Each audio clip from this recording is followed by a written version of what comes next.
Commençons cette émission en découvrant une initiative destinée à l'entretien des femmes, à l'entretien de toutes les peaux noires. Vous savez que c'est une très belle peau.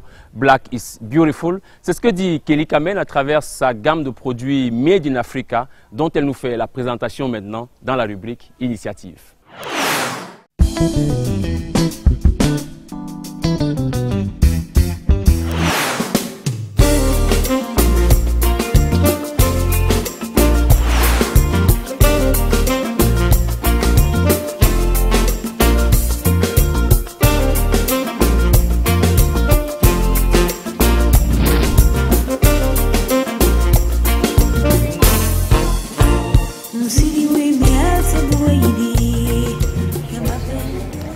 Bonjour, je suis Kelly Kamen, fondatrice de la marque Mia Cosmétiques. Je suis diplômée d'un master en formulation et production cosmétique à la faculté de pharmacie de Châtenay-Malabry en France et je vais vous présenter ma marque.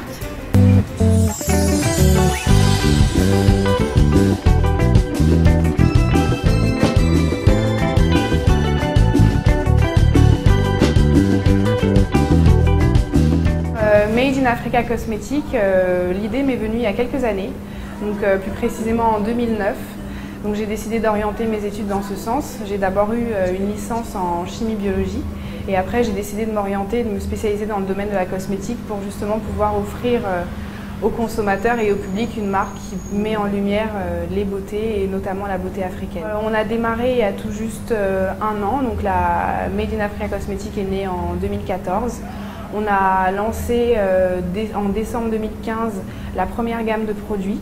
On a décidé de se concentrer sur l'hydratation de la peau, qui pour nous est vraiment l'étape clé qui va permettre de bien mettre en lumière et de bien hydrater et puis surtout de montrer que la peau est en santé.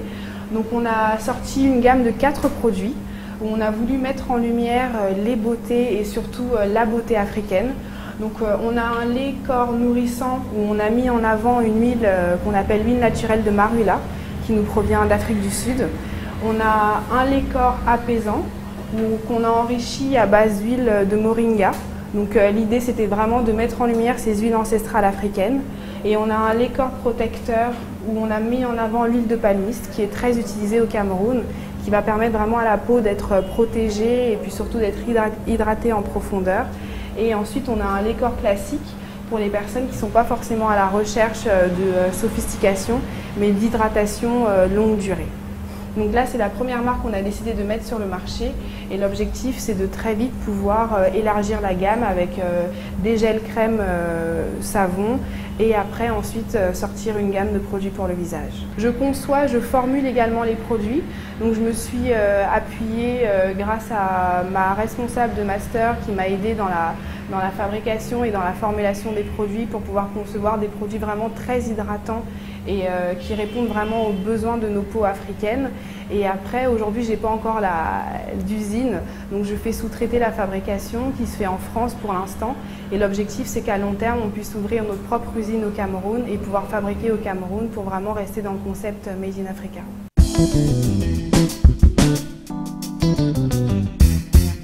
Les difficultés, elles ont été à tous les niveaux. Donc il a d'abord fallu créer une société parce que juridiquement il fallait pouvoir exister. Donc moi j'ai fait le choix de créer ma société au Cameroun. Donc il a fallu rentrer au Cameroun, affronter le notaire, affronter les différentes étapes de création de la société. Mais j'ai pu remarquer qu'effectivement il y avait beaucoup de facilité pour les jeunes entrepreneurs. Donc ça m'a permis de pouvoir créer facilement ces sociétés et de pouvoir être aidée et accompagnée. Ensuite, les difficultés ont été au niveau du financement, parce qu'il a fallu trouver un financement pour pouvoir sortir les produits, parce que ça a un certain coût. Mais au-delà de ces difficultés, toutes les personnes avec qui j'ai travaillé m'ont accompagnée, m'ont encouragée, ce qui a permis, malgré ces difficultés-là, de pouvoir les surmonter.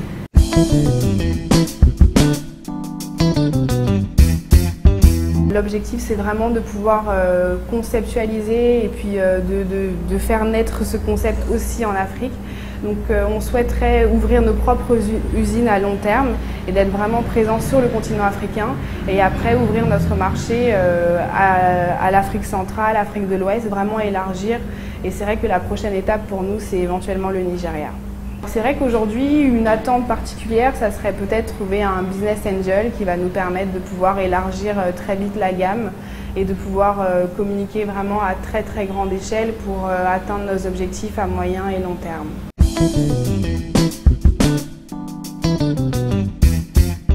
Le conseil que je pourrais donner à tous les jeunes qui souhaiteraient lancer leur initiative, c'est que quand on croit en quelque chose, il faut aller jusqu'au bout.